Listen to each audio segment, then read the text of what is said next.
هنتكلم النهارده عن الفضايح الجنسيه ده بجد. انا شفرت كل قنوات الاغاني اللي في الدش وفتحت لك قنوات السكس عشان اخلاقك ما تبص. طب تمام، خلينا نتفق ان النوع ده من الفضايح هو الاخطر، والفضيحه من دول بتكون كفيله تودي صاحبها ورا الشمس للابد. يمكن اشهر حاجه تتعلق بالموضوع ده هي قضيه رجل الاعمال اليهودي جيفري إبستين والعربده والفجور اللي كان حاصل في الجزيره المعزوله بتاعته، ده غير كميه المشاهير ورؤساء الدول وغيرهم من اللي اتلطوا معاه في العمايل السوداء دي. عندك كمان دادي الرابر والبروديوسر المشهور، والحفلات الجنسيه والمداعر اللي كان عاملها، ده غير زيت الاطفال اللي كان معطشه من السوق لسبب ما. كيفن سبيسي الراجل اللي عمل افلام ايقونيه زي ذا يوجوال سسبكتس و7 وحتى مسلسل هاوس اوف كوردز، المسلسل اللي نتفليكس بتبقلشه منه بسبب تهم الاعتداء اللي طلعت عليه وبعدها هوليوود كلها بتكنسله فعليا. جوناثان ميجرز الممثل اللي كان المفروض ليه دور كبير في عالم مارفل السينمائي لكنه بيتشال وبيتكنسل بعد ما اتثبتت عليه تهم اعتداء برضه. في الكوره عندك داني الفيس اسطوره البرازيل وبرشلونه، واحد من اعظم الاظهره في التاريخ. الراجل بالفعل اثبتت عليه قضيه اعتداء واتحكم عليه بالسجن لكنه طلع منها لعدم كفايه الادله. الامثله كتيره جدا، والحقيقه في المصارعه فالفضائح الجنسيه موجوده وبكثره برضه، بل ده كمان في فضايح ارتكبها الناس اللي كان ليهم الفضل والدور الاساسي في شهره المصارعه اصلا. وفي القائمه دي هنتكلم عن اوسخ واقذر 5 فضايح جنسيه في تاريخ المصارعه، واعتماداتي في القائمه دي كانت كالتالي: الضجه والتغطيه الاعلاميه اللي حصلت على الفضيحه، وتاثير الفضيحه على صاحبها واثرها على حياته المهنيه. هذا الفيديو يحتوي على مصطلحات غير مناسبه للصغار والفاظ نابيه وعلاقات جنسيه كامله. ده ديسكليمر وتحذير في الاول كده اهو ان الفيديو ده مش لكل الناس، وانا مش هقول زائد 18 وزائد 81 والكلام الفاضي ده، يعني كل واحد عارف نفسه. يا ريت تعملوا لايك، ومن غير مقدمات اكتر من كده يلا نخش على حاسس ان الدعكه ما تنفعش خالص في الفيديو ده بالذات. يلا نخش على الفضايح. عايز اثبت حاله الزنا دي يا حضره الظابط. في المركز الخامس بيج. يا نهار اسود من اولها كده. تمام، خلينا نقول ان بيج دي كان ليها دور كبير قوي في الومنز ريفولوشن او ثوره المصارعه النسوانيه وجعلها توازي مصارعه الرجاله، الشيء اللي دايما بيتم نسبه للفور هورس وومن اللي هم شارلوت فلير، ساشا بانكس، بيكي لينش وبايلي، الا ان بيج يعتبر هي اللي اشعلت الشراره الاولى للموضوع ده، وبتبدا تظهر في الدبليو دبليو اي في اواخر عصر الديفاز. وقتها المصارعات كانوا عباره عن مودلز شكلهم حلو لا اكتر ولا اقل، لكن بيج بتقرر تحيد عن كل ده وبتعمل شخصيه الانتي ديفا، وهي شخصيه واحده مش فارق معاها شكلها والميك اب والمكانين وعمليات التجميل وكل اللي يهمها المصارعه وبس. وبتنجح بشكل كبير في الان اكس تي، وبتعمل الديبيو بتاعها في العروض الرئيسيه في عرض الرو بعد راس المانيا 30، وهناك من اول ماتش ليها بتقدر تكسب بطله الديفاز اي جي لي وتاخد منها الحزام. صعود بيج الصاروخي ده بيكمل بعدها وبتبقى جزء اساسي من ديفيجن النسوان والومنز ريفولوشن اللي كانت بدات وقتها. وافتكر في الوقت ده بيتسرب لها على النت كام صوره عريانه كده، بس ده مش موضوعنا بالظبط، لاننا يهمنا الفضيحه الكبيره، الفضيحه العوده على راي اخواتنا الخلاجه، واللي بتحصل سنه 2017 لما بيتسرب لها اقولها ازاي طيب، مقاطع بلوتوث ساخنه. والمقاطع دي كانت مع 2 مصارعين تانيين. الاول افتكر كلنا نعرفه هو اكزيفير وودز، الراجل موجود في عصابه النيو داي وما زال مع الدبليو دبليو اي لحد النهارده. اما المصارع التاني واللي الاغلب مش هيعرفوه هو واحد اسمه براد مادكس. الراجل ده بدا يظهر في الدبليو دبليو اي في 2013 في سيناريو غريب كده، انه حكم وشغال مع بول هيمن وسي ام بانك، بعدها بيقلب عليهم وبيعرفنا ان الشيلد كانوا شغالين لحساب بانك وهيمن، بعدها فجاه كده بيبقى مدير عرض الرو، حاجه زي ادم بيرس مثلا دلوقتي، بعدها بيرجع يبقى مصارع تاني وحاجه فيه منتهى العبث الحقيقه. المهم ان المقاطع المش كويسه دي بتنتشر كالنار في الهشيم على النت. محتاج تعرف ان الفيديوهات دي كانت من سنه 2015 لكنها اتسربت على النت في 2017، وفي الوقت ده بيج كان معاها حزام الديفاز بتاع الان اكس تي. وانا بعرفك المعلومه دي لان في واحده من المقاطع اياهم بيج ولسبب ما كانت لابسه حزام الان اكس تي ده وهي بتعمل يا ابراهيم الدبليو دبليو اي اول ما شافوا الكلام ده قال لك ايه غير يا ابني الحزام ده بسرعه. وفعلا وفي نفس وقت التسريبات في 2017 كانوا مغيرين شكله وتصميم الحزام بالفعل. ونيجي هنا لتبعات هذه الفضيحه على ال3 المشاركين فيها. اولا براد مادكس، واللي حرفيا هو الوحيد اللي اكل هوا في الليله دي كلها، لانه بيتم تسريحه في اول موجه تسريحات من الدبليو دبليو اي بعدها على طول، والشركه بتبرر ده انه كان بيستخدم الفاظ خارجه وبيشتم الجماهير. على كده ام جي اف لو راح لهم غالبا هيعدموه رميا بالرصاص على اللي بيعمله في الجماهير. اكزيفير وودز يعتبر طالع منها زي العجين من الشعر عادي جدا. وفي واحده من عروض سماك داون بيتم التلميح للموضوع ده بلاين لذيذ من الاوسوس في سيجمنت الراب باتل بتاعهم ضد النيو داي. Let's just keep it PG. You know what's good. Just don't get all rated R like your boy Xavier Woods. اما بيج فبعيدا عن الفضيحه نفسها على المستوى الشخصي الا انها ما اتضررتش نهائيا على المستوى المهني، والدبليو دبليو اي بيقدموا لها كل الدعم يا فنانه وعادي خالص. اي نعم هي تقريبا في نفس الوقت ده بتجيلها اصابه في رقبتها في عرض محلي بتجبرها على الاعتزال، لكنها على طول بعدها بتظهر مع شين ماكمان في دور مديرة عرض سماك داون مكان دانيال براين في 2018. دي كانت الفتره السوداء المنيله بنيله اللي شغفي فيها للمصارعه كان مات بالفعل، بس ما علينا. المهم ان بيج بتفضل تعمل ادوار صغيره مالهاش علاقه بالمصارعه، زي انها كانت مديره اعمال فريق الكابوكي ووريرز اللي هو بتاع اسكا وكايري سين، بل ده كمان بيتعمل قصتها فيلم من بطوله الروك اسمه فايتنج وذ ماي فاميلي، وعملت دورها الفنانه فلورنس بيو. ايوه هي بتاعت اوبنهايمر وثاندر بولتس، اللي هو فيلم عادي فشخ بالمناسبه وكتفهم من الام سي يو، ودي حاجه مالهاش علاقه بس كان كبس عليا ولا سامحوني. المهم ان بيج بتفضل بعيده عن المصارعه لحد ما بتهل وتطل علينا في اي دبليو في 2022، وبتستخدم اسمها الحقيقي سرايا او زي ما بحب اسميها سوريا. والحقيقه ان سوريا بتعمل هناك اكتر لحظه ملهاش لازمه في تاريخ اي دبليو لما بتكسر حزام النسوان في اكبر عرض مصارعه في التاريخ اولان لندن 2023، وبتخسر الحزام بعدها باسبوعين عادي جدا، وحرفيا بتقضي الباقي من عادها في الشركه وهي بتتخانق مع مشجعين اي دبليو على تويتر، لحد ما بتغور في داهيه تاخدها السنه اللي فاتت كواحده من اوسخ التوقيعات في تاريخ اي دبليو. الشاهد من كل ده ان الفضيحه دي ما اثرتش عليها نهائيا، بل انت عادي جدا تلاقيها بترجع الدبليو دبليو اي في الرويال رامبل بتاعت النسوان مثلا. اللذيذ هنا ان لسه في ناس لحد النهارده بيضايقوها ويعايروها بالموضوع ده، عكس مثلا اكزيفير وودز اللي محدش بيتكلم عليه خالص، وده يوريك قد ايه الامريكان دول طلعوا عالم رجعيين ومتخلفين ومش بيساووا بين الرجل والمراه في الفضيحه. الموضوع ده فكرني بواحد كنت اعرفه ايام المنتديات بدون ذكر اسماء اسمه فارس، وكان بيتفاخر قوي وقتها انه كان معاه فولدر كامل فيه كل الفضايح بتاعت بيج، فلو بيتفرج على البتاع ده يا ريت يا ريس لاسباب بحثيه تبعت لي لا ثانيه ايه اللي انا بقوله ده، دخلنا ابني على اللي بعده بسرعه قبل ما اتفضح انا كمان. قلت لها يا وليه عيب يا وليه عيب. في المركز الرابع كراس جيريكو. الموضوع ده بيحصل في الفتره الاوسخ والاقبح والاعفش في تاريخ اي دبليو، وهي الفتره بعد رحيل سي ام بانك المثير للجدل من اي دبليو وعودته للشركه الوسخه اي كي اي دبليو دبليو اي، والوضع في اي دبليو كان متكهرب طبعا نظرا للشحن الاعلامي والحملات الغير طبيعيه اللي كانت حاصله ضد الشركه وقتها. دي هي الفتره اللي لو انت مش بتتفرج على عروض اي دبليو ويا دوب بس بتشوف اللي بيتقال على النت، غالبا كنت هتحلف 100 طلاق ان اي دبليو دي بتموت خلاص وان توني خان هيبيعها لاول مشتري آتن. يجي واحد من اللي فاتحين الفيديو عشان العنوان ويقول لي اللي هي فين الفضيحه الجنسيه يا اخويا؟ جاي لك في الكلام حاضر، ما تستعجلنيش بس لو سمحت. الموضوع بيحصل في ليله عرض وورلدز اند 2023 لما فجاه صحينا من النوم لقينا لك كراس جيريكو ترند رقم 1 وورلد واي، والحق يا جدع جيريكو المتحرش المغتصب الذئب البشري وحاجات بالطريقه دي. طب عمل ايه جيريكو يا اخوانا؟ ما تفهمونا. طيب قال لك ده اتحرش بواحده مصارعه كانت موجوده في اي دبليو في 2019 اسمها كايلي راي. الولايه دي كانت من اوائل النسوان اللي وقعوا مع الشركه في 2019 وبتطلب تسريحها في نفس السنه وبتسيب الشركه بالطريقه،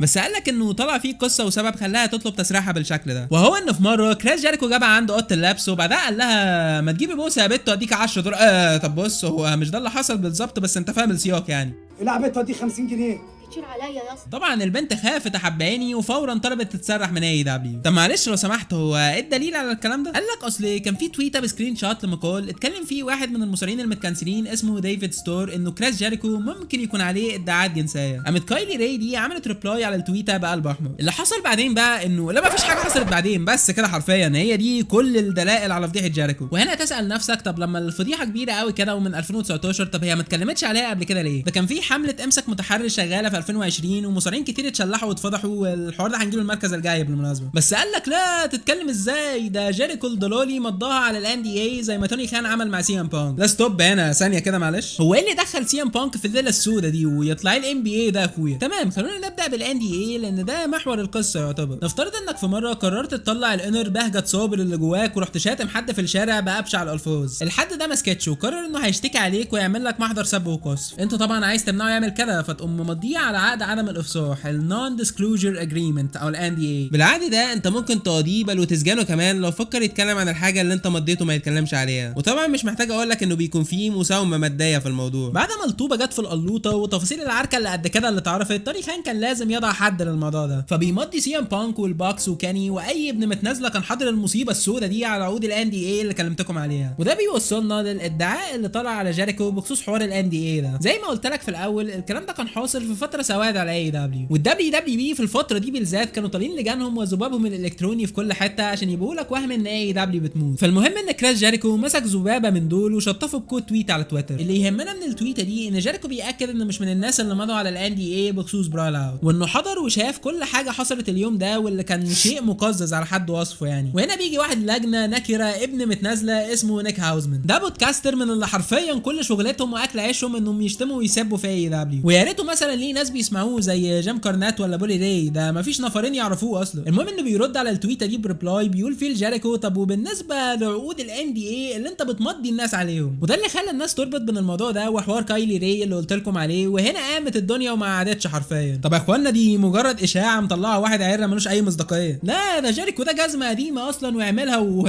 معلش اصلي افتكرت الميم الجميل ده. طب دي مجرد ادعاءات يعني مفيش حاجه اثبتت لسه. انتوا ما شفتوش فيلم برايمال فير ولا ايه؟ بس برضه لا، وتعامل الاجانب مع الموضوع ده كان حاجه ولا المشهد اياه بتاع فيلم الف مبروك اللي هو ده انا شايفك وانت بتضربه بعصايه البيسبول دي في كليته وهو لا شاف ولا نايم. حاجه كمان لازم نقولها وهي ان جيريكو وقتها للاسف كان بيعيش الفتره الاسوأ على الاطلاق في مسيرته. على مدار مسيره استمرت لفوق ال 25 سنه جيريكو هو لاول مره بيختبر مقوله الفنان طارق الشيخ في الاغنيه لما قال لك ما دايماشي، وهي ما دايماشي فعلا، لان اي دبليو وصلت لمرحله عدم الاحتياج لجيريكو في المين ايفنت سين، بل عدم الاحتياج لجيريكو في الشركه كلها اصلا. وكل ده بيتزامن مع نزول مستواه في الحلبه والقصص المكرره الممله اللي كان بيقدمها. وفي ماتش جيريكو في عرض وورلدز اند 2023 اللي زي ما قلنا كان العرض اللي قبله وحصلت الحوسه دي كلها، الجماهير بيستلموا جيريكو وهاتك يا شتيمه وسب ديك، ده غير هتافات الان دي اي اللي عملوها عليه. الفكره ان موضوع فضيحه جيريكو المزعومه ده بينتهي بعدها بكام يوم اصلا، والبودكاستر المجهول ابن العيرر ده طلع اعتذر وتراجع عن ادعاءاته الباطله. وتوني خان في المؤتمر الصحفي الوورلدز اند بيجاوب بكل هدوء على الاسئله اللي بخصوص الموضوع ده. بيقول ان كايلي راي دي هي اللي طلبت منه التسريح في 2019 وانه اكيد هيحقق في الموضوع وهيقول لو في اي اثباتات طلعت. وبمناسبه موضوع المؤتمر الصحفي ده ففي معلومه محتاجين تعرفوها. فكره المؤتمرات الصحفيه بعد العروض الشهريه ده اي دبليو يعتبر هم اول ناس يعملوه. ولو تفتكروا في الدبليو دبليو بي زمان ايام ماكمان ما كانش فيه موضوع ان تتعمل مؤتمرات صحفيه بعد العروض ده، لكن التريبل اس اول ما مسك قرر يقلد الفكره دي من توني خان واي دبليو لحد هنا تمام. الفكره ان في كل مؤتمر الصحفيين كانوا بيزنوه ويسالوه على الفضيحه اياها اللي هنجلها في المركز الاول. التريبل اس اخر ما زهق قال لك بس وعليه اجيب صحفيين ويسالوا في الحاجات اللي انا مش عايز اتكلم عليها ووجع القلب ده كله. انا اعمل مؤتمر عموله كده ونجيب المذيعين بتوعنا هم اللي يسالوا الاسئله عشان يبقى الورق ورقنا والاسئله اسئلتنا. وده السبب اللي خلاهم يلغوا المؤتمرات العاديه اللي كانت بتتعمل في الاول لو انت مش ملاحظ يعني. نرجع لجيريكو، ادعاءات فضيحته اللي انتهت ووقف الموضوع على كده، لكن الحاجه اللي ما وقفتش وبتستمر فعليا لحد اخر يوم لجيريكو في اي دبليو هو الكره الغير طبيعي من جماهير الشركه لجيريكو. تحس ان جماهير اي دبليو كانوا بيتلككوا على اي حاجه عشان يطلعوا كرههم الغير مبرر ده كله على جيريكو.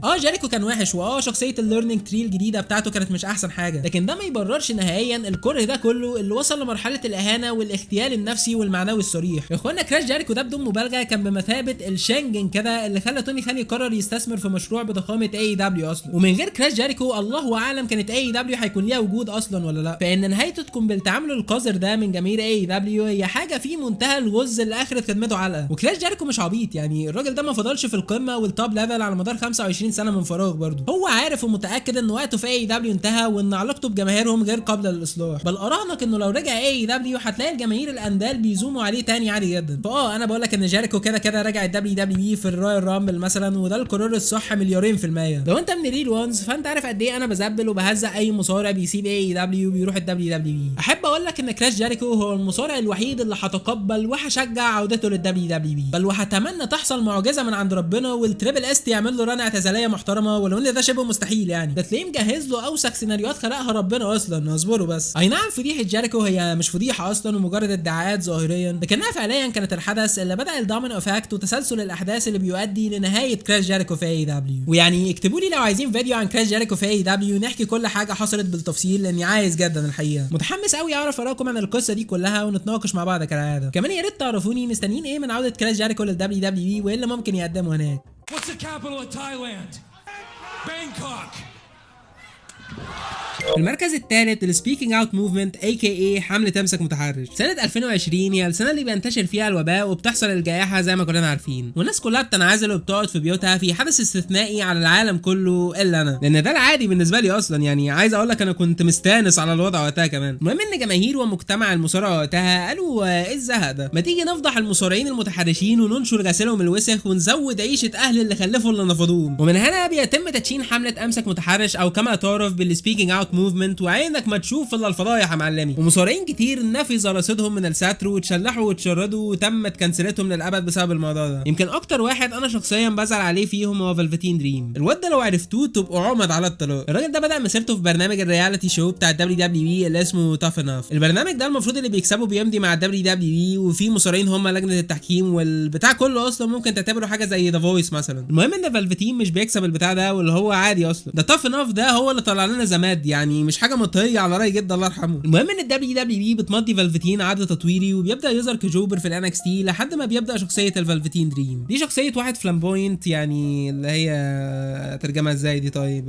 واحد لا مؤاخذه منسون يعني، وقدر يتقن الشخصيه دي جدا من اول طريقه لبسه والبرزنتيشن بتاعه لحد بروموهاته وطريقه كلامه، لانه كان دايما بيتكلم بالثيرد بيرسون او صيغه الغائب، بالظبط زي دراك لما كان يقول لك دراك ساز، هو بقى بيقول ذا دريم ساز. فاهم حاجه يا ابني؟ المهم انه بيقدر ينجح جدا في الانكس تي وبيكسب حزام النورث امريكان. بل ده جون سينا بجلاله قدره كان ليه تصريح بيمدحه فيه وبيقول عليه انه مستقبل الدبليو دبليو اي. هو واضح ان اي مصارع صغير ابو سينا بيمدحه بيروح في الوبا بعدها على طول. بالنسبه للاداءات والماتشات الجامده اللي عملها فالفتين في الانكس تي فحدث ولا حرج. الراجل ده ليه ماتشات انا فعلا بحب ارجع اشوفها لحد النهارده، من اول ماتشه العظيم ضد أليستر بلاك في تيك اوفر وور جيمز. الماتش ده انصح بشده ترجع تشوفه لو ما شفتوش، لانه حقيقي ماتش جامد ويستاهل. ده الماتش اللي حببني في الاثنين مصارعين بالمناسبه، وخصوصا أليستر بلاك. ده طبعا ايام ما كان مصارع عليه القيمه قبل ما يبقى كارين كراس من تخفيضات امازون دلوقتي. عندك كمان ماتشات ضد ديريكي شي وتوماسو تشامبا، ماتشو الكريمنالي اندر ريتد ضد مات ريدل في تيك اوفر نيويورك. ده من الماتشات اللي انصحك تهرع وتجري على اكل عيشك تروح تتفرج عليه. اصل تتفرج على سبوت الجيرمان سوبلكس ده من مات ريدل،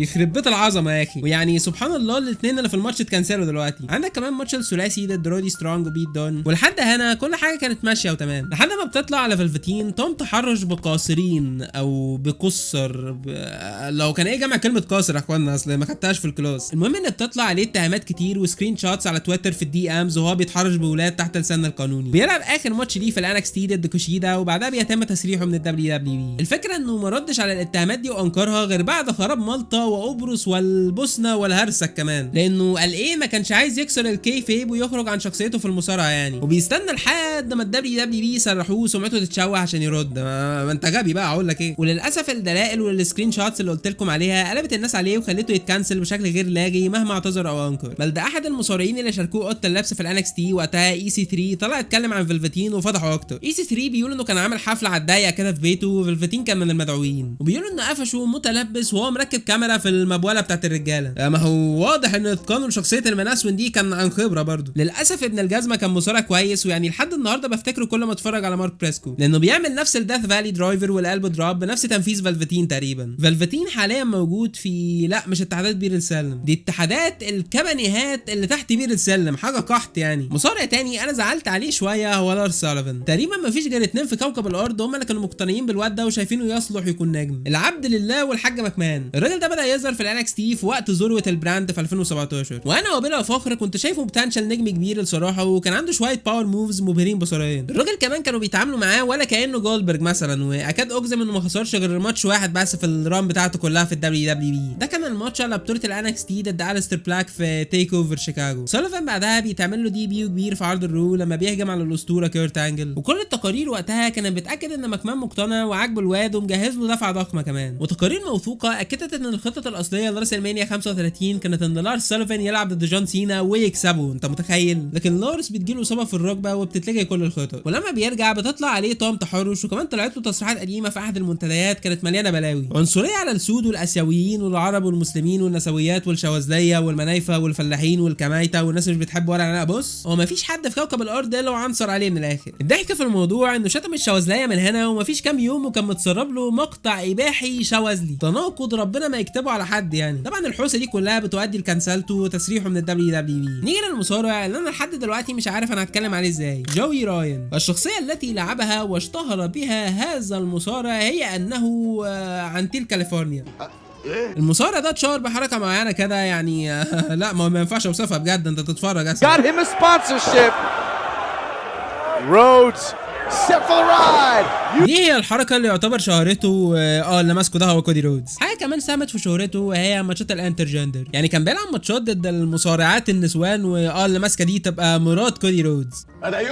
الكليبات بتاعته خصوصا مع المصارعات وهم بيمسكوا دي كانت بتفايرل وتنتشر جامد على النت. والحقيقه ان اتقانه لشخصيه العنتيل دي ما كانش من فراغ برضه، لانه بتطلع عليه تهم اعتداء وتحرش من 17 مصارعه من اللي اشتغلوا معاه. الله اكبر. العنتيل كاليفورنيا مين ده انت على كده كنت فارج بتاع فيلم الكرنك اقل حاجه. وطبعا بتتم كنسله جوي راين ده للابد، واللي هي حاجه ايجابيه جدا بالنسبه لي. ايجابيه لان الجدع ده لو كان موجود لحد دلوقتي كان بنسبه حاجه و90% هيمضي مع اي دبليو، وده لانه ظهر في اعلان الاصلي في 2018 العرض اللي بلغه المسلسلات والتلفزيون كان فعليا البايلوت بتاع اي دبليو. وبيعمل في العرض ده لحظه المفروض انها مهمه وكبيره، وتخيل كده كانت مع مين؟ هانج مان ادم بيج، المين كاركتر في اي دبليو، الراجل اللي لعب وكسب جون ماكسلي في مان ايفنت اعلان. فكويس انه اتكنسل لاني مش قادر اتخيل اني كنت ممكن اتفرج عليه لا قدر الله ضد ويل اوسبراي مثلا ولا نيلا. وبمناسبه الاوز فالمكان اللي بدات منه الحمله والليله دي كلها كانت بريطانيا. والحقيقه ان الاتحادات البريطانيه دي لو كانت بتتقلب بيوت دعاره مثلا بعد ما يخلصوا العروض برضه ما كانش هيطلع من عندهم كميه المتحرشين دول كلهم. المصارع اللي بدات من عنده كل حاجه هو واحد اسمه ديفيد ستور، واللي كنا اتكلمنا عليه في حته جيريكو لو تفتكر. المصارع ده مش هيعرفوا غير نوعين من مشجعين المصارعه، الحنايك بتوع تويتر ودول ربنا يتوب علينا منهم والله لا يبلانا حرفيا، والنوع الثاني هم او جيز اليوتيوب اللي زيي اللي كانوا بيتفرجوا على قناه حديث الحلبات. وثام نيل فيديو افضل مباريات 2019 لواحد دايس بجزمته على حزام الان اكس تي يو كي، والشخص اللي دايس ده هو صاحبنا ديفيد ستور. للمزيد من السياق فاللقطه دي بتحصل في ماتش في اتحاد او تي تي البريطاني على حزام الان اكس تي يو كي. الحزام ده بالنسبه لي توب 5 افخم 5 تصاميم احزمه في التاريخ بالمناسبه. وبيلعب ديفيد ستور ضد البطل وقتها وولتر، ايوه ده جونثر بس كان مفخت شويه وقتها. وهناك ديفيد ستور بيعمل لقطه الدوس على الحزام دي اعتراضا وصورجه منه على احتكار الدبليو دبليو اي لاتحادات المصارعه البريطانيه، وانبطاح وولتر ومصارعين بريطانيين كتير تانيين لمشروع الان اكس تي يو كي الاحتكاري بتاع تريبل اتش وقتها. من الاخر الراجل ده كان بمثابه مثلا سعد زغلول بتاع المصارعه، بل ده حرفيا كان عايز يعمل حزب الوفد بتاع المصارعين او زي نقابه كده عشان يعني تحفظ حقوقهم. لكن صورجه ديفيد زغلول ومسيرته كلها بتنتهي لما بتطلع عليه طعم اعتداء من صاحبته، ومن هنا بتبدا السبيكينج اوت موفمنت وهاتك ادعاءات وتهم على المصارعين. ويمكن في اتنين من اللي طرت عليهم الادعاءات وقتها هم يعتبروا من اشهر المصارعين في العالم حاليا وابطال عالم مستقبليين في اي دبليو، وهما داربي الن وويل اوسبراي. وانا لازم واقفه بقى معلش، اصل تخيل ان في واحده ممكن تدعي وترمي بلاها على سيد المصارعين. ما تسيب الاوز يبوس يا بت، انت تقولي اصلا اما نسوان عيرر صحيح. بالمناسبه الاتهام اللي على اوسبراي ما كانش جنسي، لانه طبعا البيلي جوت لا ممكن يعمل حاجه زي كده. الموضوع ان اوسبراي زمان ايام اتحادات بير السلم البريطانيه كان عامل تاك تيم مع مصارع اسمه سكوت واينراد. المصارع صاحب اوسبراي ده برضه طلعت عليه طعم اعتداء من صاحبته، وهذه الوليه الكلبه البلغه القديمه بتتهم سيد المصارعين انه كان بيحابي لصاحبه وابولوجيست والمصطلحات بتاعتهم دي، وان الاوز استغل علاقاته في سين المصارعه البريطاني عشان الاتحادات اللي هناك ما يردوش يشغلوها. تخيل فضيحه وجريمه ويل اوسبراي انه استجدع ووقف جنب صاحبه، جوتت حتى في الفضايح والله يا اوسبراي. طبعا الاوز بينفي الافتراء ومحاوله تشويه سمعته دي على تويتر، والموضوع بيعدي وما بيحصلوش حاجه. اصل مش قادر ابدا اتخيل موضوع ان ويل اوسبراي كان ممكن يتكنسل ده، كان زماني مبطل فرجه على مصارعه من زمان، فيعني قدر ولطف بجد. نيجي لولدنا التاني داربي الن. داربي صاحبته لا ده كده كتير. هو ايه شغلانه المصارعين اللي يصاحبوا واحده ويسيبوها فتفضحهم دي؟ ده حاجه كارب يا راجل. المهم ان اكس داربي الن دي اتهمته انه كان بيعنفها وبيعبث بلا مؤاخذه مشاعرها، وهو اللي جرح احساسها زي الفنان عمرو دياب في الاغنيه، وكان بيقول انه هيموت نفسه لو سابته. ودي اصدقها الصراحه، ما هو مجنون اصلا، ده بيحاول يموت نفسه بشكل شبه اسبوعي عندنا في اي دبليو عادي جدا. وزي اوسبراي فداربي بيطلع منها سليم، والادعاءات دي ما اثرتش على مسيرته نهائيا. مصارع مشهور كمان من اللي اتفضحوا هو جاردن دافلن، اللي بتتهمه هي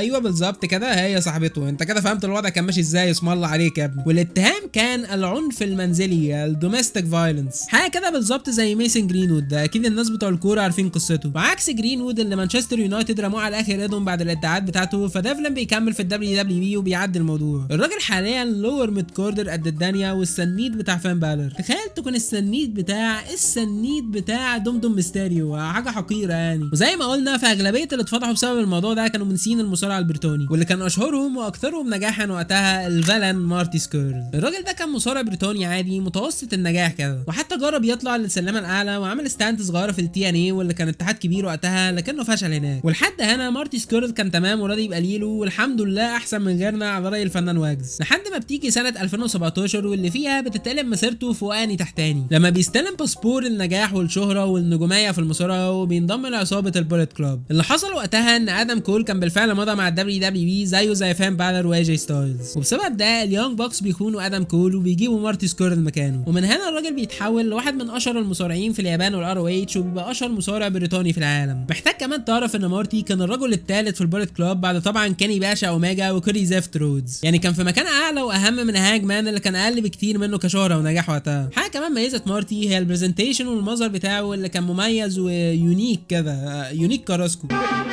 اكتر حاجه ميزت مارتي غير لبسه ومزجته ومظلته واللي كانت السلاح المميز بتاعه هو القناع الفخامه ده. لو انت واحد متسقف وبتتفرج على الدحيح كتير فانت اكيد عارف قصه القناع ده القناع اللي الناس كانوا بيلبسوه في العصور الوسطى ايام الطاعون، حاجه زي الكمامه كده عندنا. اهو مارتي سكيرل خد القناع الهيبه ده وخلاه جزء من شخصيته، حاجه عبقريه يعني. اكبر ماتش في مسيره مارتي بيحصل في لنا الاصلي في 2018 لما بيلعب ضد الرين ميكر كازوتشكا او كده، في الماتش اللي كان الافضل والاطول في العرض كله. ده الماتش اللي كان المفروض ينقل مارتي سكيرل لصوره الاحداث الرئيسيه ويبقى اخيرا مين ايفنتر وبطل العالم، لكن كل ده بينهار لما بتطلع عليه تهمه اعتداء على قاصره في 2020. وافتكر احنا اتكلمنا على اغلب التهم والادعاءات اللي حصلت وقتها، والشيء الثابت فيهم كلهم ان الشخص المتهم ده بيطلع ينكر حتى لو كانت عليه اثباتات الدنيا والاخره. لكن مارتي سكيرل قرر يتميز عن الاخرون وبيطلع يعترف بعظمه لسانه انه فعلا عمل كده، بس بيقول انه كان سكران وما يعرفش، وان البنت ادته الكونسنت وكانت موافقه وبتاع، اللي هو حرفيا متآمر وهبل على راي الفنان محمد صبحي في المسرحيه. يا بيه كونسنت ولا ما كونسنتش، كده موضوع القاصرات ده مجرم قانونيا. للاسف مسيره مارتي بتروح في الوباء رسمي بعدها وبيتكنسل وبتتقطع علاقته مع الإليت. حاليا الراجل منفي في اتحادات بير السلم بتاعه بورتوريكو والمكسيك، وحاجه حقيقي محزنه. الراجل ده كان بنسبه 100% هيكون موجود في اي دبليو، كان عادي يبقى بطل عالم هناك لولا النيله دي. انا عن نفسي شايف ان هذه الحمله فشلت فشل ذريع الحقيقه. ما كنتوا تسيبوا فالفاتين ومارتي سكيرل الغلابه وروحوا ارموا بالكوا على زماد ولا دمدم ميستيريو ولا جي اوسو حتى كان زمان المصارعه نطفت والله.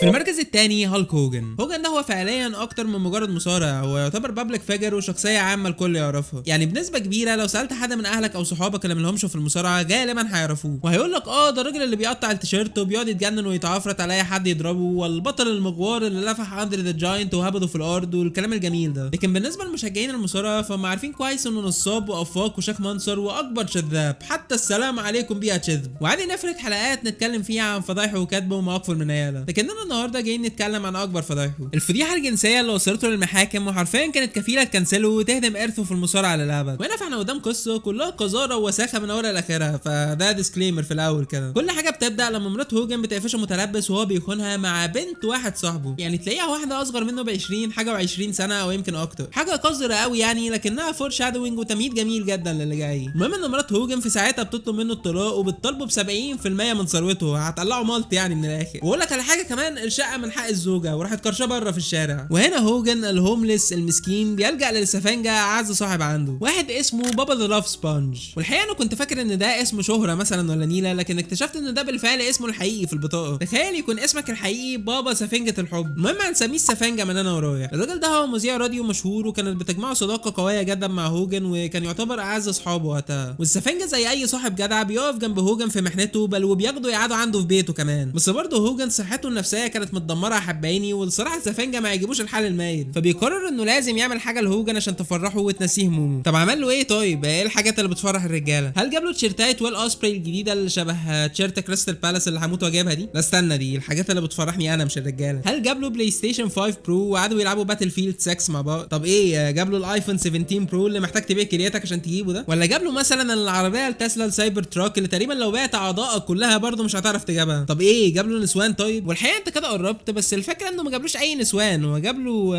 مراته.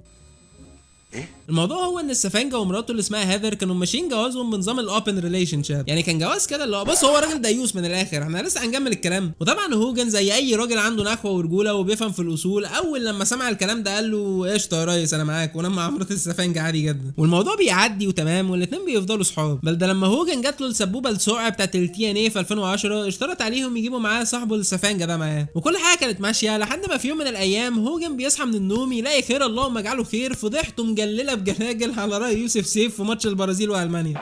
فضيحة مجللة بجلاجل. وبيتسرب لهوجن مقطع اباحي ليه هو ومرات السفنجة على النت، ولما يتفرج يشتري. اللي حصل ان صاحبنا السفنجة قرر يركب كاميرا في اوضه النوم مسجل لهوجن مع مراته من غير ما يعرف، وبيحط الفيديوهات دي على سي دي وبيحتفظ بيها في مكتبه في محطة الاذاعة اللي هو شغال فيها. والسفنجة عمل كده لسببين، اولا لانه ديوس ودي خالصين منها يعني، وثانيا لانه يقال انه كان شايل السي دي ده لوقت عوزة عشان لو قرر يقلب على هوجن يبقى مجهز نفسه وسيديهاتك كلها معايا زي ست المستشار مرتضى منصور كده. طيب احنا معانا سحر جديد اهو، ها السي دي بتاعك ده وانت لكن اللي حصل ان بعدها ب5 سنين السفنجة كان على خلاف مع مذيع تاني منافس ليه. المذيع ده كان عارف حوار السي دي وبيقرر يخلي واحد من اللي شغالين مع السفنجة يسرق السيديهايه من مكتبه عشان يبتزوا. يجي واحد ذكي قوي يقول لي طب هو المذيع ده عارف حوار السي دي ده ازاي؟ بص يا ابني افتكر اسئله ازاي وليه في القصه دي بالذات ماتت واتدفنت من لحظه ما عرفنا ان السفنجة خلى هوجن ينام مع مراته. يعني مش بعيد اصلا يكون كان بيجيب كل اللي شغالين معاه في محطه الاذاعه وبيفرجهم على فيديوهات مراته مع هوجن، ده احتمال وارد جدا. المهم ان المذيع اللي سرق السي دي بيبعته لاداري في شركه اسمها جوكر. ده كان زي موقع او صحيفه صفراء متخصصه في فضايح المشاهير والفنانه اللي اتطلقت والفنان اللي خان مراته والكلام ده، والصحيفه دي بتنشر على موقعها دقيقتين من اللي على السي دي وشاهد قبل الحذف مقطع هوجن الاباحي مع مرات السفنجة. نيجي هنا لاكتر حته ضحكتني في الليله دي كلها والتفصيله اللي ولا اعرف مؤلفين الكوميديا يعرفوا يعملوها. زي ما قلنا فالسفنجة كان مذيع مشهور في الراديو، واهم واحد ساعده ينجح في المجال ده هو مذيع تاني مشهور اسمه هاورد ستيرن. وهاورد ستيرن ده معروف انه ليه صداقات مع المصارعين واستضاف كتير منهم في البرنامج بتاعه، وبيعمل مقابله مع هوجن في 2011. الكلام ده قبل الفضيحه اللي هتحصل بعدها بسنه بالمناسبه. في الوقت ده هيذر اللي هي مرات السفنجة كانت رافعه قضيه طلاق عليه، وبحكم ان السفنجة يعتبر صاحبهم يعني هما الاثنين، فجت سيره الموضوع ده في وسط مقابله هوجن مع هاورد. فراح هاورد ساله بهزار كده يعني ترضى تنام مع مرات السفنجة بعد ما يتطلقوا؟ هوجن اتنفض من مكانه اول ما سمع السؤال وقال له لا ممكن ابدا، ده لو متطلقين بقالهم 900 سنه برضه ما عملهاش، ده قانون الرجاله يا جدع انت فاكرني ايه؟ جدير بالذكر ان وقتها كان بالفعل عملها مع مرات السفنجة بس ده قبل نشر التسريب. Would you ever fuck Heather? No. You would not? No. Man law, brother. You would honor that man law? Yeah. Even if they were divorced for 10 years. You would never fuck She's Heather? off Or limits if I met forever. your ex-wife simply because she was You your wouldn't fuck ex-wife? my ex-wife? No way. I love you, man. No, Thank you. That's man law, bro. I You don't do love that you You don't understand do that. You don't do that. الموضوع فكرني بسعد الصغير في البرنامج اللي اسمه مصارحه حره، اللي هو انا عمري ما ابوس في الافلام، راحت المذيعه مطلعه وهو بيبوس في ساعتها على طول. لكن على عكس سعد الصغير فالتناقض ده ولا يهز شعرايه في قرعه هوجن، وبيغير الكدبه بكدبه جديده بكل مهاره وحرفنه ولا عادل تعربت في عزه. Heather and Bubba were saying how cool this was. Right. No problem, no problem. This and you know, Bubba was saying it's cool. Honestly, Heather was relentless. I want to see your thing. I want to F you. On and on and on. I mean, Right. But I don't see him, or when I'd be on the phone with Bubba, she'd grab the phone. كمان في المقابله دي هوجن بيعلن انه هيرفع قضيه على شركه جوكر وهيتخذ ضدهم الاجراءات القانونيه. هوجن في الاول حاول يتفاوض معاهم عشان يشيلوا الفيديوهات والا هيرفع عليهم قضيه بقيمه $100 مليون، لكن شركه جوكر بيرفضوا اي محاوله للتفاوض وبيقولوا لهوجن هات اخرك، احنا كده عارفين ان مراتك مخسراك الجلد والسقط وناقص تقلعك الكلوت الاصفر اللي حيلتك. بل دول كمان بينشروا فيديوهات تانية لهوجن مع مرات السفنجة في 2015، وفي الفيديوهات الجديده دي بتحصل حاجه بتقلب القصه في وري تحتاني فعليا. لان لو انت فاكر ان موضوع هوجن ومرات السفنجة ده حصل مره واحده بس فانت طيب قوي، ده كان مره واثنين وثلاثه و17 وشوف بتعرف تعد لحد كام يعني. فتقدر تقول ان هوجن ارتاح لها خلاص، يعني الولايه بقت من مقام مرات اعز اصحابه مثلا، فبيبدا يفضفض لها وبيحكي لها عن مشاكله وطلاقه من مراته وعلاقته بعياله لحد ما بيبدا يتكلم عن بنته او تحديدا صاحب بنته الاسمراني. وهنا هوجن بيقرر يعمل حته الفنان يحيى الفخراني حرفيا.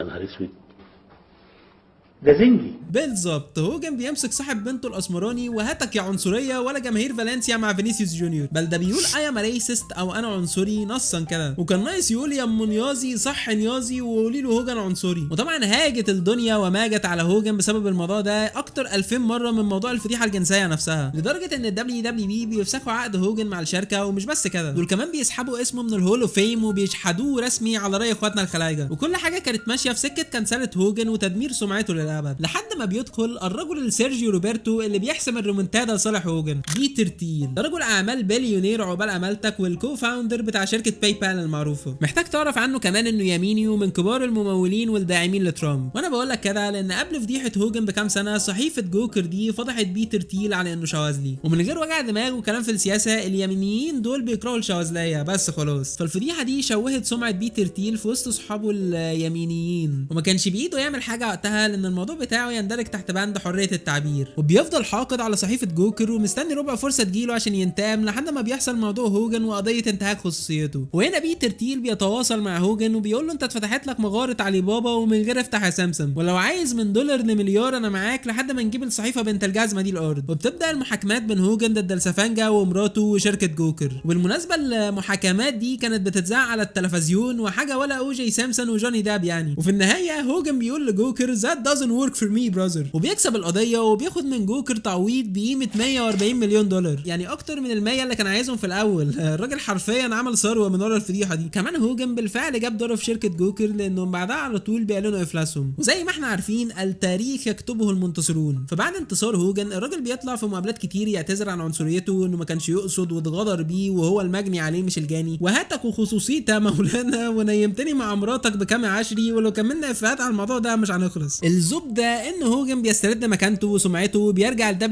WWE كاسطوره المصارعه الخالده. ولما مات ال WWE كان ناقص يعملوا له جنازه عسكريه ويضربوا 900 طلقه في الهواء حدادا على روحه، واللي اكل هوا في الليله دي كلها هو السفنجه اند رايتفلي سو بجد، لانه في الاول بيكذب في المقابلات وبيحرف الروايه لمصلحته، وبيقول ان هوجن هو اللي طلب منه ينام مع مراته وانه كان عارف ان في كاميرات في الاوضه. ولما اتثبت كذبه بيرجع يلحس كلامه وبيلوم المذيع المنافس ليه اللي سرق السي دي، وان السي دي ده كان حاجه خاصه بيه بس ونشره هو امر غير مقبول، على اساس انك لما قلت لهوجن ينام مع مراتك وسجلت له واحتفظت بالتسجيل كل ده كان مقبول بروح امك صح؟ تخيل تبقى كذاب لدرجه ان هوجن قدامك يبقى صادق وامين، وقذر ونتن وابن صرمه لدرجه ان هوجن قدامك يبقى مظلوم وضحيه. ودي اكتر حاجه ساتيسفاينج ومرضيه في القصه دي كلها، لان السفنجه مسيرته في الاذاعه بتتدمر للابد، وتقدر تقول انه من بعد الموضوع ده بقى فعليا اشهر ديوس في كوكب الارض، دي بقت سمعته خلاص. الفكره انه لسه لحد يومك ده شغال صياح على الموضوع، لدرجه ان في يوم وفاه هوجن طلع مع الاعلامي المنتهي بيرس مورجان يتكلم عن فضيحه هوجن. يخرب بيتك ده الراجل لسه ما برتش في قبره، يلعن ابو الشخصنه يا شيخ. على الجانب الاخر فاي نعم الفضيحه دي بالنسبه لهوجن كانت مجرد سحابه سودة وعدت، لكنها بالاضافه الى وساخاته وقذراته الكتيره اللي اتعرفت عنه بعد كده خلقت فكره وسمعه منيله بنيله عنه في العقل الجمعي المشجعين المصارعه واللي اغلبهم بقوا بيكرهوه. وهيذكر التاريخ ان اخر ظهور لهوجن في عرض مصارعه قبل ما يموت واللي كان في اول حلقه رو على نتفليكس، الجماهير بيزوموا عليه ويشتموه ويسيبوا له الديك وشويه شويه وكانوا هيحدفوه بالطماطم. You hate cocks. I love في المركز الاول فينس ماكمان. Come on out, you rapist! No chance, so that's what you got! عندما يتعلق الامر بالحاج ماكمان بيكون في مقدمه محفوظه لازم تتقال في الاول، انه العراب والاسطوره وولت ديزني وستان لي بتاع المصارعه، والشخص اللي من غيره عمرنا ما كنا عرفنا حاجه اسمها مصارعه والكلام اللذيذ ده. لكن بعيدا عن هذه المقدمه الكليشيهيه ففينس ماكمان في الحقيقه هو من اقذر الشخصيات اللي خلقها ربنا وليه تاريخ حافل بالفضايح، لكنه كان بيفلت منها في كل مره او مش بتتثبت عليه اي ادله لدينه. لكننا النهارده هنتكلم عن فضيحته الاكبر والاوسخ فيهم كلهم، الفضيحه الجنسيه اللي بقلشته من WWE وقلعته البدله والكرافته ولبسته العمه والجلابيه الكستور. كل حاجه بتبدا في تاريخ 15/6/2022 لما بتنشر صحيفه الول ستريت جورنال. لا استنى، انا سمعت الاسم ده فين قبل كده؟ الوول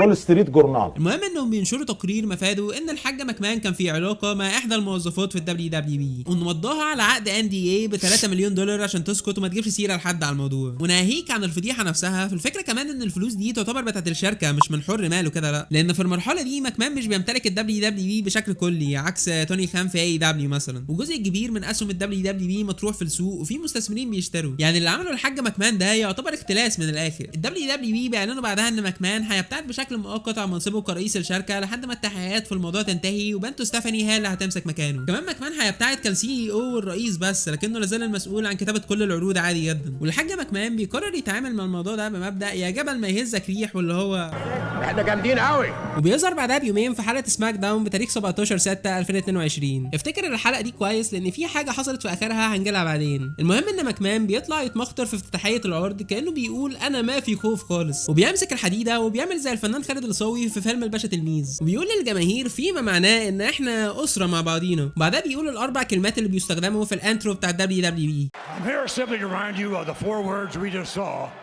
and what we call the WWE signature. Those 4 words are then, now, forever, and the most important word is together. اللي هو تحسه رئيس طائفه دينيه وطالع يخطب في اتباعه المكسوره دماغهم، مش مجرد رئيس شركه مصارعه مثلا. بعدها ب3 ايام ماكمان بيرجع يظهر تاني بشكل غير معلن في افتتاحيه عرض الرو، وبيعلن عن عوده جون سينا وبس كده، مش بيجيب سيره الفضيحه نهائيا. وبيقرر وهو طالع من الحلبه يورينا الصحه الحديد وينط من فوق الستابس، وكان هيقع على الامبوله زي بروك ليزنر بس ربنا ستر. الزبده ان خلاص عدى كام اسبوع والناس بدات تنسى وكله تمام، لكن ده فعليا كان الهدوء ما قبل العاصفه، لان بتاريخ 8/7/2022 الول ستريت جورنال تاني ما تفهمش الحاج ماكمان كان مزعل مين هناك عشان يشردوه كده. المهم انهم بينشروا تفاصيل وفضايح اكتر من تقريرهم الاول، لان التقرير الثاني اتكلم عن 12 مليون دولار اتدفعوا ل4 نسوان كانوا شغالين في WWE مقابل سكوتهم. واحده منهم اتعرف عنها انها كانت مصارعه سابقه في الشركه، وان ماكمان اجبرها تدخل في علاقه معاه، ولما رفضت تكمل في العلاقه دي ماكمان طردها من الشركه في 2005 وبيدفع لها ما يقدر ب 7.5 مليون دولار مقابل سكوتها لحد ما مضاها على عقد NDA في 2018. التقرير كمان اتكلم عن موظفه ثانيه في WWE الحاج ماكمان بعت لها صور عريانه وكان بيتحرش بيها، وبرضه مضاها على عقد NDA ب1 مليون دولار في 2008. دي غلبانه دي، ما كنت تستني لحد 2018 انت كمان، كان زمانك عملت قرشين زي الفل. والوليه الثالثه برضه الحاج ماكمان دخل معاها في علاقه وبرضه دفع لها 1 مليون دولار مقابل انها تمضي على NDA في 2006. ده طبعا غير ال3 مليون اللي اتدفعوا للست الرابعه اللي عرفناها في اول تقرير عشان اللي ماسك الاله الحاسبه وبيحسب الفلوس. بعد الفضيحه دي باسبوعين بتحصل الفاجعه والحدث اللي محدش كان يتوقعه، وبتاريخ 22/7/2022 فانس ماكمان بيعلن في التويته الشهيره اعتزاله من WWE. الراجل اللي حرفيا احتكر الصناعه دي في عبه على مدار 30 سنه تقريبا بيقرر يسيبها ويمشي، ومستحيل اقدر اوصف لك هول الصدمه ورد الفعل على الحدث ده وقتها. يو هاد تو بي ذير فعلا عشان تستوعب اللي كان حاصل. اصل فكره ان فانس ماكمان يسيب WWE دي هي حاجه كده عامله زي لو فانس ماكمان ساب WWE. ما انا مش لاقي مبالغه اكتر من كده اصلا. ما حدش كان ممكن يتخيل ان ماكمان يعلن تخليه عن منصب رئيس WWE، والله الموفق والمستعان بالشكل ده. كلنا كنا فاكرين ان ماكمان مش هيسيبها غير لما ربنا ياخده، مش بعيد بعدها الجن بتاعه هو اللي يمسك مكانه عادي جدا. بعد الحدث الجلل ده بتتحقق نبوءه سي ام بانك في بروم البايب بام، لان هيز ستوبد دوتر هي اللي بتمسك رئاسه الشركه اند هيز دوفيس سان الله هو اللي بيمسك العروض. واي نعم الحاج ماكمان سبوزدلي اعتزل من منصبه كرئيس WWE، الا انه لا زال صاحب الحصه الاكبر من اسهم الشركه والامر الناهي في كل قراراتها. على الجانب الاخر فمجلس اداره WWE كانوا رافضين وجود ماكمان، بل ده الشير هولدرز اللي هم المستثمرين في اسهم الشركه كانوا عايزين يقضوا على الفلوس اللي خدها. وهنا ماكمان حرفيا بيعمل حتى الفنان ويليام ديفو في فيلم سبايدر مان. But you can't do this to me. I started this company.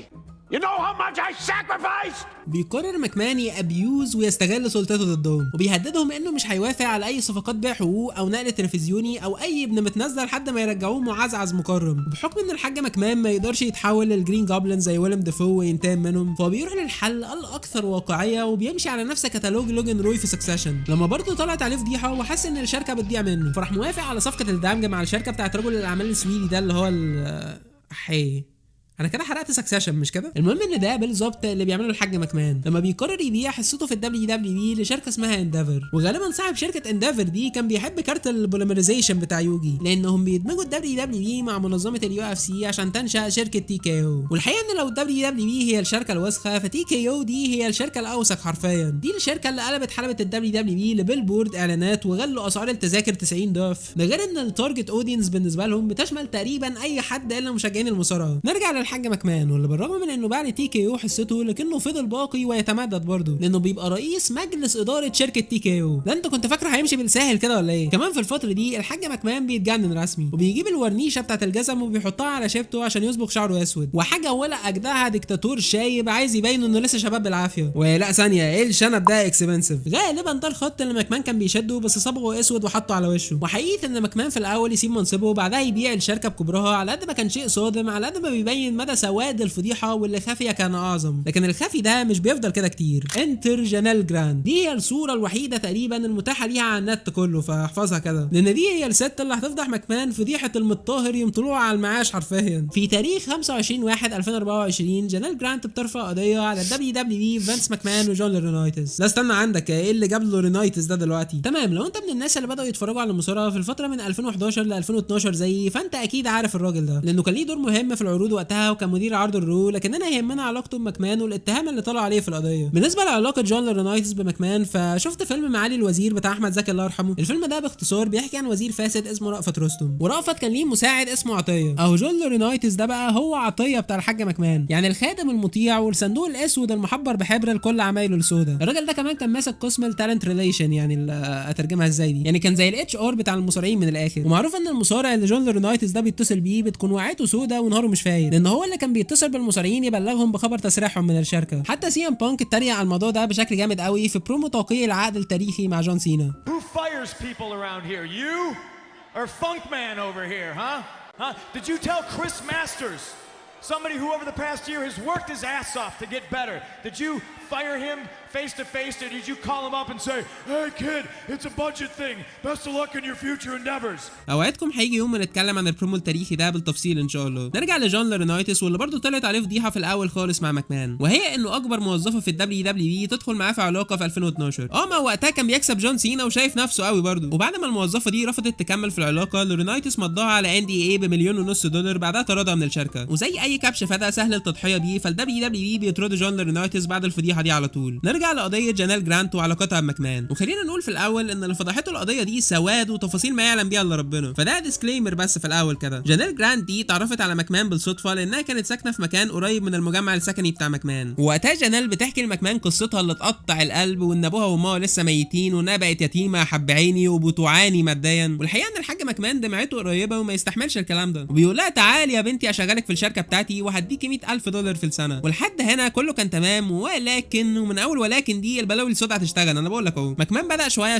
يتحرش بجانيل ويعملها بطريقه مش ظريفه خالص، وبيعرض عليها في الاول تدخل معاه في علاقه مقابل انه هيزود مرتبها لضعف ال $200,000. ومن هنا ماكمان بيبدا فعليا يعامل جانيل دي على انها العبده الجنسيه بتاعته، وفكره الاعتداء عليها بقى شيء روتيني بالنسبه له، بل ده ابسط حاجه مقارنه بالمصايب الثانيه. لان الحاج ماكمان قرر بعد فتره ينقلها لمكتب عطيه AKA جون لورينايتس، وهناك لورينايتس برضو كان بيعتدي عليها، بل في احيان كتيره كان بيبقى ماكمان ولورينايتس مع بعض. كمان ماكمان كان بيجيب نار اسود ادوات جنسيه وبيسميهم على اسامي المصارعين. وهنا في مثلا بتاع 3-4 افيهات على الاقل ممكن اقولهم على الموضوع ده، بس ما ينفعش عشان احنا برنامج محترم. ولو انت فاكر ان دي اقذر حاجه ممكنه في الموضوع، احب اقول لك ان دي البدايه، احنا لسه بنسخن. لان مع تعنيف ماكمان الزايد لجانيل جات لها اصابات جسديه، ده غير الاذى النفسي والتراما اللي حصلت له. ولما راحت اشتكت لماكمان قال لها ترومبه ايه ونيل تاوليه، ما انا لسه مغديكي فراخ امبارح، انت هتدلعي ولا ايه؟ بس برضه الحاج ماكمان طلع راجل كمل وبيفهم في الافتر كير والذي منه، وجاب لها هدايا ب $15,000 اليوم اللي بعده. وده بيوصلنا لاقذر واوسخ تفصيله في القصه دي كلها، لانه في مره ماكمان قرر انه عايز يتنيل معاه في شقته مع واحد صاحبه، واللي طلع دكتور من العياده اللي ماكمان خلى جانيل تروح لها شوف البلاد تويست. وفي نص البتاع ماكمان بيقرر نار اسود ومنيل حولها ازاي دي، بيعمل نمبر 2 على جانيل في نص البتاع. الله يخرب بيتك يا ماكمان الكلب. والوسخات بتكمل انه بعد كده بيبعت صورها لمعارفه وموظفين واداريين جوه WWE. ومش بس كده، ده كمان بقى يجيب رجاله مخصوص عشان يتنيلوا معاه وهو يتفرج، وكان عامل لها جدول لكل راجل اللهم صل على النبي اقوى من جدول السبت الممتاز مثلا. جدير بالذكر ان الكلام ده كان حاصل جوه مقر ال WWE واحيانا وقت العروض كمان. يعني الحاج ماكمان يعتبر كان مدور مدعرتين حرفيا، مدعره العروض الزباله اللي بيقدمها، ومدعره النيله السوداء على دماغه اللي كان عاملها ورا الكواليس. وده بيوصلنا لفضيحه بروك لازنر. ايه ده فضيحه بروك لازنر ازاي يعني؟ اسكت، ما دول طلعوا فضيحتين في الباس حضرتك. وده بيرجعنا لحلقه سماك داون اللي قلت لك تفتكرها في الاول، لان في وسط الحوسه وهوجه الاخبار اللي طلعت كان في خبر محدش فاهمه وقتها، وهو ان بروك لازنر غضب ورا الكواليس وهدد انه هيسيب الشركه ورجلي على رجلك يا حاج ماكمان. العرض ده كان معمول في مينيسوتا ديرة بروك لازنر. كمان ده كان اول عرض ارجع اتفرج فيه على سماك داون لايف من ايام شين ماكمان وبراين في 2016 يعتبر، وده لسببين. اولهم طبعا برومو ماكمان في الافتتاح، والمين ايفنت اللي كان بين مات رادل ورومان رينز على بطوله العالم. صدق او لا تصدق وقتها وبحكم انتهاء العهد البائد بتاع ماكمان كان في مغفلين انا منهم كانوا مصدقين ان مات رادل ممكن يكسب رومان رينز فعلا. والماتش نفسه انا فاكر منه حاجتين كويس قوي. اولا ان رومان رينز رولينز كان شكله اوفر ويت فشخ، اصل ده كان اول دفاع ليه من اكتر من شهرين من ساعه ماتش ضد براك ليزنر في راسلمانيا 38. فواضح انه كان مقضيها مفتح ومندي ومحشي كروم طول الفتره دي. كمان على غير العاده الماتش مش بينتهي نهايه بولشيتيه معهوده من بتوع رومان رينز وقتها، بل دي كانت نهايه صايعه بكاونتر السبرينج بورد سبير اللذيذ ده. لكن اللي يهمنا هو اللي بيحصل بعد الماتش لما بيرجع براك ليزنر في نهايه العرض، وده كان معناه عوده العلاقات بين براك ليزنر ونظام الدبليو دبليو الجديد بقياده تريبل اتش. ومش بنفهم ليه براك ليزنر كان زعلان وقلبه واكله قوي كده على ماكمان غير مع ظهور ملفات قضيه جنال اللي بنعرف من خلالها ان في مصارع جوه الدبليو دبليو كان متورط مع ماكمان في القضيه، ومش بيتقال اسمه صريحه لكنهم بيقولوا انه كان بطل عالم سابق في الدبليو دبليو واليو اف سي، اللي هو حرفيا ميم جاز دي انيمال بتاع الفيل اللي مخبيين عينيه ما عرفناهوش احنا كده. اللي حصل هو ان براك ليزنر كان في مفاوضات لتجديد عقده في 2021. براك كان رافض في الاول وده بيخلي ماكمان يلجأ لجنال، وبيقول لها ان براك ليزنر معصلك معاه في تجديد عقده ومش بعيد يمضي مع اي دبليو تبقى مصيبه سودا. وهنا الحاج ماكمان بيلجأ لاسلوب تفاوض جديد نوفي ما حدش استخدمه قبل كده، وهو انه بيخلي جنال تبعت لبراك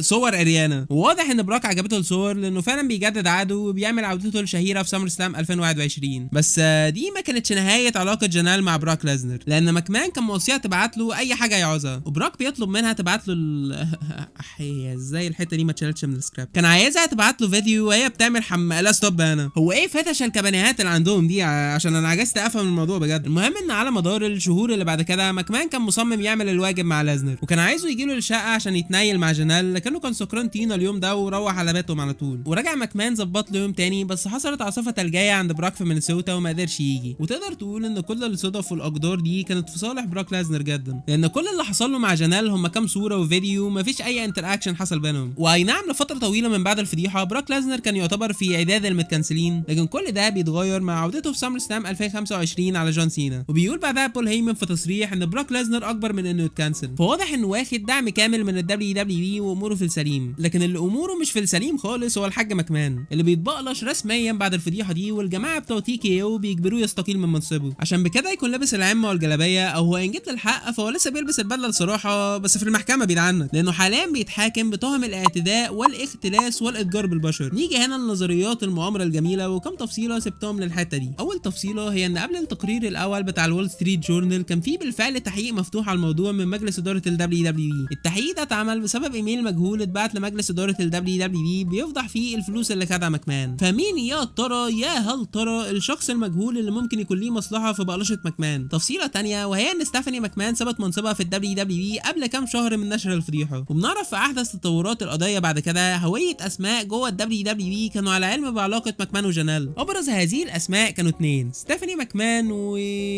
لا مش تريبل اتش، نيك خان، رجل الظل المريب السسبشس جدا بالنسبه لي. الراجل ده نزل علينا بالباراشوت على رأي المعلم هودت في فيلم ارض الخوف في سنه 2020. الراجل كان زي وكيل اعمال وليه علاقات مع مشاهير ورياضيين ورؤساء شركات، وعلاقته بدات مع ماكمان وتريبل اتش لما ساعدهم يخلصوا عقد النقل التلفزيوني بتاع سماك داون مع فاكس في 2019. بعدها ماكمان بيعينه في منصب كده في الشركه زي وزير الماليه في 2020، ومفيش سنتين يا مؤمن وكان ماكمان متبقلش ونيك خان بقى السي او ورئيس الشركه مكانه. اللي هو ده انت لو مخطط تنقلب على ماكمان ما كنتش هتوصل بالسرعه دي برضه. كمان يا اخي شكله نفسه مريب وملامحه عليه غضب ربنا كده، عكس مثلا توني خان ابو وش بشوش. ولو بتسال فلا الاتنين ما يقربوش لبعض خالص، عندهم بس نفس اسم العيله. لو تسالني فانا شخصيا الصوره الذهنيه في دماغي لجنال دي هي انها لولا بتاعت فيلم اوعى وشك، اصل دي عملت مع ماكمان والرينايتس والدكتور وبراك والرجاله التانيين بتوع ماكمان. واضح ان لولا دي ما بتزعلش حد خالص، انسانه.